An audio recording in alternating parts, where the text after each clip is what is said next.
Hello, my friends. In Norway, there is a place called Svalbard Global Seed Vault. Say that fast. Along with the seeds of everything that we call plants, it's also a genetic storage facility of some kind, too. Now, one of the many companies, but called Nordgen, a company whose mission statement is to conserve and promote sustainable use of genetic diversity among animals, forests, and plants. Playing God. Now, the U.S. has a seed vault, too. It's at Fort Collins. It's made by the federal government in 1958, one of their Cold War, little places. Now, there's no way I can list all of them since there's 1,500 of them all over the world. It's just the Svalbard is the biggest in the world, and it's in the North Arctic. Now, the oldest one in the world, get this, is in 1894. It's a man named Dr. Vavilov. It was the Institute of Plant Industry. Now this Bernard Vavilov, the man who started it all, see, he was in Ukraine about 45 years later after he did this, right? He's an old man. Well, he was arrested in Ukraine and sent to the Gulag. And, well, not even his wife and kid, this comes from Wikipedia, his little biography, not even his wife and kid ever seen him again. They didn't even know what happened until 1943, when they told him that he was said to have been starved to death for information. I don't know for what, because, he was saving the world, storing seeds. Why would you want to kill that guy, right? Now, they have a whole bunch of these bases underground, those Doomsday bases, but, not even counting the deep underground bases that God knows what they do there. But what's the prepping for all the seed vaults?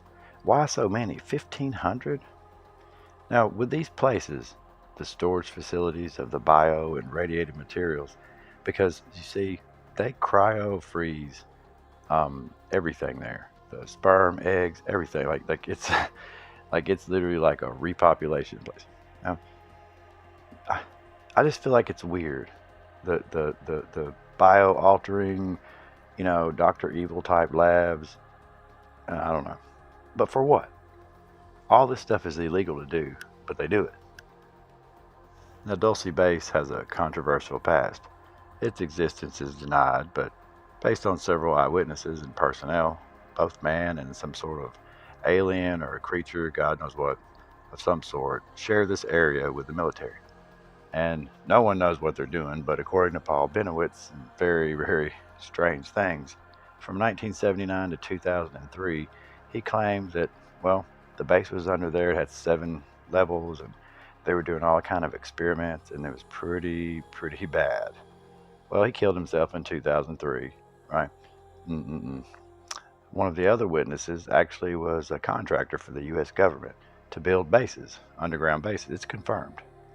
Now, he claims he was part of what's known as the Battle of Dulce Base, Phil Snyder. I'm sure most of you have heard of him and what happened at Dulce Base. It was kind of a big thing to do in the UFO community. See, not just one person claimed this, several people did. Criminal activities, various unbelievable experiments and things happening there, UFOs, people claiming they seen Bigfoot. It's really weird. But was it true? Now, looking back at what happened at Dulce Base at this battle, because allegedly many soldiers and scientists and Secret Servicemen were killed. Now, you may guess why the president's guard would be there, probably guarding the president. Now, after horizontal drilling, they came to a passage that was chosen specifically by the engineers that were in charge, and the boring machine began malfunctioning. Apparently the head broke a couple of times, and about the third time, it got stuck and froze. It was just acting up. The operator and engineer, Phil Snyder, and a couple of soldiers went down to see what was wrong. Phil realized they had hit a void of some kind, and at the front of the machine at the void they smelled a stench like sulfur and of rotting garbage. Also, there was a thick, black smoke like fumes permeating from inside this cavern.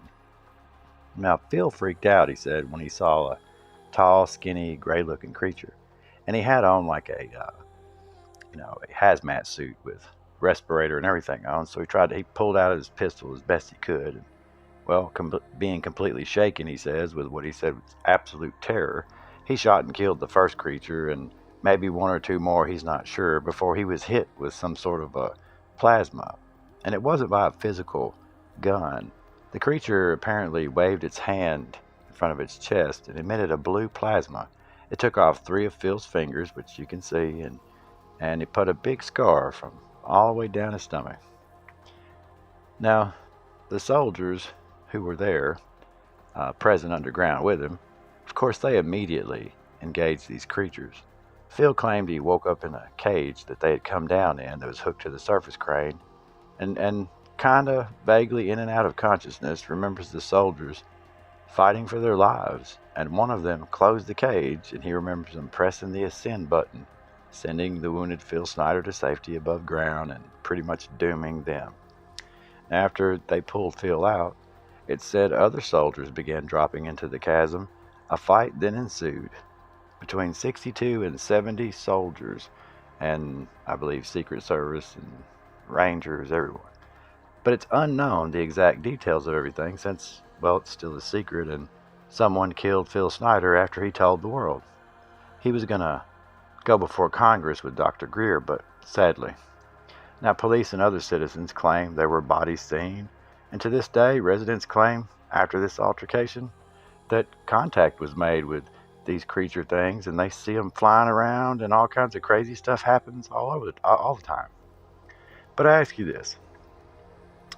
For what reason did the government get them to purposefully bore into that chasm? Did they know those beings were trapped under there? The black smoke and lack of fresh air tells me that, well, they were put there for a reason, and it was obviously airtight. And they know the void was there. If you know anything about them doing it, they map out exactly the strata, they x-ray it and scan it for accuracy and safety, because you don't just go drilling haphazardly into a mountain. So, allegedly, somebody needs to find out for sure, though. Because if humans agreed to give alien freaks or whatever they are, food and humans to experiment on and, in turn for their technology, for them to all work together, right? Well, that's kind of some bullshit, y'all. Excuse my language, right? But Dulce's said to have 7 levels, scientists that are human and non-human. And John Lear, remember him? He claimed, to this day that they're making non-human hybrids of some kind, and they have vats of like meat they're growing and just other horrible experiments. You know how they grow meat now, right? For us? Yeah, so now a smart person would totally deduct with simple reasoning, right? The factor unknown is this. Unsettling as it might be, considering the events, think of this. Why were those things imprisoned there? Who trapped them like that underground? Right? But, no, let's be friends with them. And allegedly now they work with them. Now, Phil Snyder was found in his home. He had been murdered. He allegedly took his oxygen hose and wrapped it around his neck and strangled himself. Even though he had cancer really bad and he had all the medicine in the world he could take to kill a horse, he also had a firearm on his side. But he decided to just strangle himself. You know how you do it. Shoot yourself 4 times in the head. But now, according to Phil's testimony, in 1995 there were already 131 underground bases in the U.S., 1,477 of them in the world. Now, Dulce was said to be 3 square miles underground. He also stated the American bases are connected by an underground high-speed magnetic railroad system. Supposedly, there are several species and creatures, and most are hostile to humans, just as Mr. Lear said in 1987. Now, allegedly, treaties were signed peace was made. But the worst vibe I get out of all of it is these accounts at Dulce Base about the creatures consuming human flesh for food. You know, they just had the fires and they can't find 1,500 people, and the police wouldn't let anyone in to help. So, yeah. Um, they said to be using adrenochrome as a recreational drug, right? According to Phil, since 1947, the government has had knowledge of and has been aware of some sort of future worldwide plan, the beings or whatever they are, and their intentions. You know?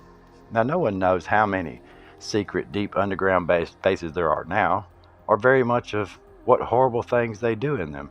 We can only imagine, right? We've seen the movies, and, well, we know what they do in their laboratories. They just recently in Fresno, California, busted a lab with hundreds of rats while they were sitting there playing, doctor with them. It's so horrible. Now, today I document the show's finest hours and how they've all lost their way and are spiraling out of control. We, the world, all sit back waiting for the final revealing of their partners in crime. I can't wait to see them. Was it going to be reptilians, the fallen ones? I mean, I don't know what they're going to be, right? Whatever you choose, we'll see together. And even though we know it's, some BS, with no shame or fear of God, mark my words, they're going to be straight clowns, y'all, in the times to come. And I believe it's going to get insane very fast, especially coming up around election time here in America. Because remember, one of the things that I watched, this guy said, it's funny how the aliens only land in America and they speak English. It's weird. Yeah. Think about that one. Now, I'm happy, though, y'all. Be happy. Because, I don't know, I might even be excited. Because if all this is true, I get to see what the people we read about many years ago were referring to. Watchers, serpent kings, I don't know what they are. Monsters, Nephilim, whatever they are, right? I don't really care. I just know they're not human beings, so, it's on. You mess with us. And I'm not getting prodded by some inhuman abomination. Sorry. God never said we couldn't defend ourselves against whatever it is. But I'm actually ready for the scholars and the holy men to one day, y'all imagine, they have to write these fools into the history books because of us. And it'll be forever known as the time that all humans, once again, I feel like every epoch this happens, they stood up and they fought the old evil Draco and his minions. And then, the end comes. I don't know, right? Maybe it's a cycle to see what we pick, And if all this drama, if it's real, doesn't bring the elect together, y'all, nothing will. So, stay strong and don't be deceived. Well, I've talked long enough. I don't have a whole lot to say about the clowns today. I love you all. I'm Wild Dog, and I am out of here.